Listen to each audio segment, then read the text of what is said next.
This is an NBC News special report. Here's Craig Melvin. Oh, we have some breaking news at the White House on this Thursday. President Trump announcing a trade deal with the United Kingdom. It is the first since the launch of those sweeping tariffs that have rattled consumers, rattled Wall Street, triggered a global trade war. This is President Trump in the Oval Office just a few moments ago. Let's listen in. Both countries have agreed that the economic security is national security and will be working together as allies to ensure that we have a strong industrial base, appropriate export controls and protections for key technologies and industries like steel. Steel is a big factor. Both countries will become stronger with steel and things necessary for military. You know, we used to build ships and other things literally at a level that nobody's ever seen, and we've eased up, and I would say that the UK certainly eased up, but now we're going to be uneasing both, and we work together.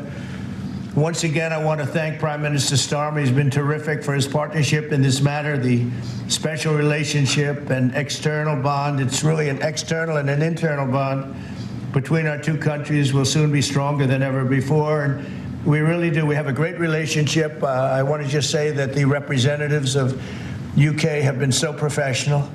And it's been an honor doing business with all of them, and in particular the Prime Minister. And I'd like to introduce him now to say a few words. Mr. Prime Minister, please take it away.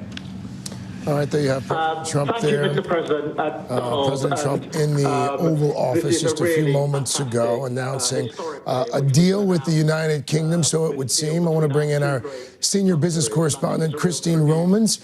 Christine, again, not a lot of details there, but it does sound like there has been some sort of, if not an agreement, at least the framework of an agreement has been reached with our friends over the pond. Yeah, I would call this, Craig, definitely the framework of a deal, and the president saying that the details will come into the light in the weeks ahead. But what's important here is that after weeks of uncertainty and escalating trade tensions, this is now moving in the right direction here. The president saying that the UK will allow U.S. goods fast-tracked access through its ports. There will be new market access for things like chemicals and industrial products, which is something the president really wanted. What's interesting from the standpoint of this deal being the first one, this might be among the easier of the deals to do because the U.S. and the UK essentially have a very balanced trading relationship. You know, they buy a lot from us, we buy a lot from them. There aren't big imbalances here the way there are with some other countries. The president also saying this brings the UK into this sort of economic security blanket, this economic alignment with the United States, which is definitely something that business leaders and business owners here would like to hear. The big outstanding issue, though, is still China. You heard the president mention that two of his emissaries will be going to Switzerland to talk with Chinese officials this weekend. But that is really the big trade problem that Americans will feel and American businesses are already starting to feel. So no developments on that other than talks this weekend, beginning talks, and this framework of a deal with the UK. Yeah, Treasury Secretary Besson among those traveling to Geneva to get those talks started. Stand by for me, Christine, if you can. I want to bring in Garrett Hake now, our senior White House correspondent, joining us from the North Lawn again as we watch President Trump in the Oval Office. He appears to have the Prime Minister of the United Kingdom, Keir Starmer, on speakerphone making some comments. We're told that later today we should hear from the Prime Minister as well, his take on this deal that's been announced. But let me bring you in, Garrett, because oftentimes, Garrett, I know that you guys will get a little bit more detail going into a news conference like this, if you will, or maybe some detail after. Can you add any more to what we just heard from the president? Any more details? Well, Craig, sadly, this is not one of those occasions in which the White House has briefed us about what would be the details of this. Only, I was told this morning, to focus on what some of what they call non-tariff barriers to trade are between the United Kingdom and the U.S. Things like whether the U.S. allows imports of American beef, for example, or a digital services tax that exists in the United Kingdom on, U.S. digital products. These are the kinds of things that this agreement might be trying to get rid of. As Christine pointed out, I think this is very much an agreement in principle that will be papered over at a later date, but it can't come soon enough for this White House. They have been very keen to show some kind of progress after this month since what the president called Liberation Day, in which he slapped tariffs on essentially every country around the globe. They have said that they are negotiating with 18 major economies around the world. This is the first of those to come to any kind of fruition, even if it is a small step towards relief from the tariffs that the president has put in place. All right, Garrett, stand by for me as well, because the president appears to be taking some questions now there in the Oval Office. Let's listen in for just a bit. We'll take questions right after that, but I think you'll get a pretty good understanding of how big it is. It's a very large deal, very big deal. And Howard, go ahead.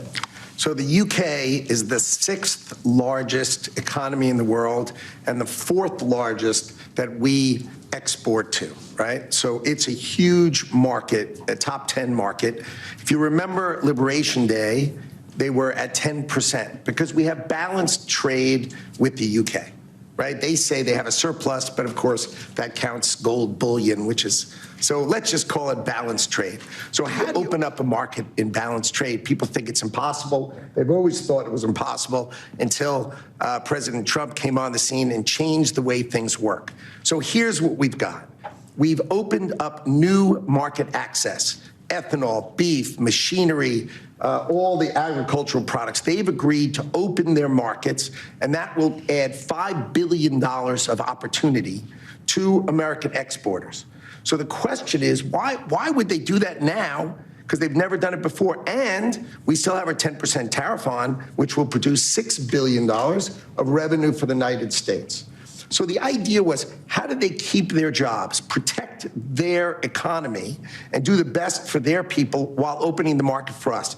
And the way is they studied it, their team was exceptional, and they tried to figure out the markets that they're importing from other people and try to send them over to America. So why were they always favoring others and not us? And what they've done is they've found the ways to do that so that we have new access, right? But the UK workers are protected, and that was the balance. So we did a deal with them in automobiles, and you know, if you're not building here, we charge you a 25% tariff.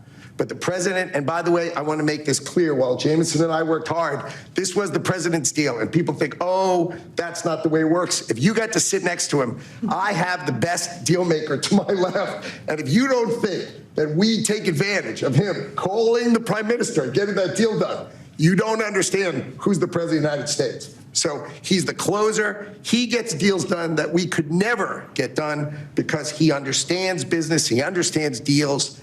And that's why we're here today. So he agreed they could send 100,000 cars into America and only pay a 10% tariff. And that protects their car industry. And remember, we do 16 million cars a year. So this is only like 0.6%.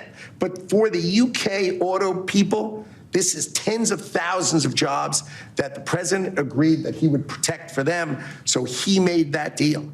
Right? Then steel and aluminum, right? Their steel business has been destroyed like everybody else has been destroyed by people dumping steel into their markets.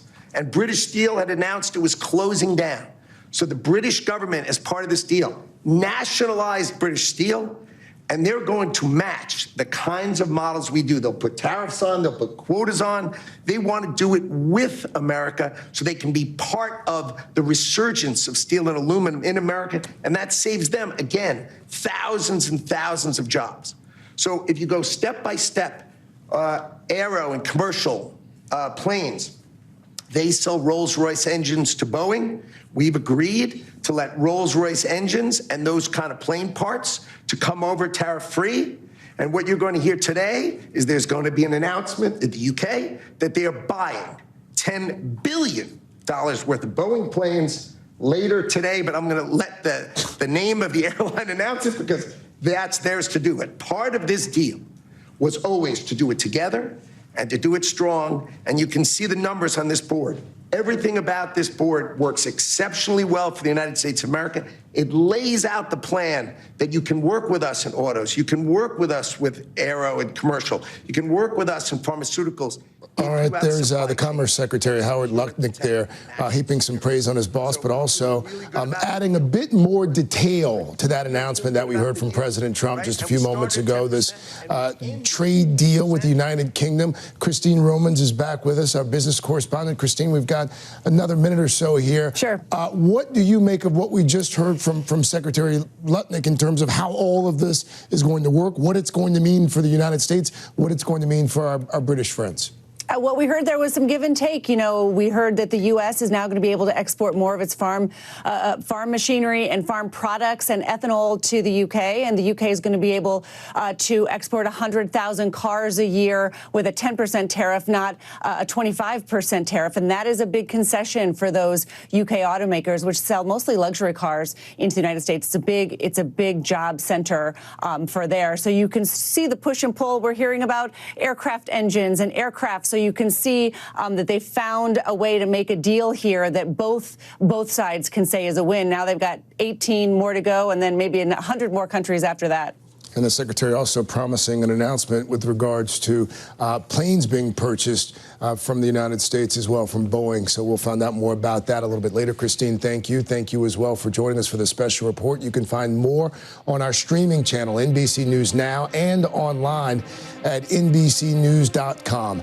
I'm Craig Melvin. This has been an NBC News special report. No one give offers. You saw that stack of offers I showed you yesterday. All those countries.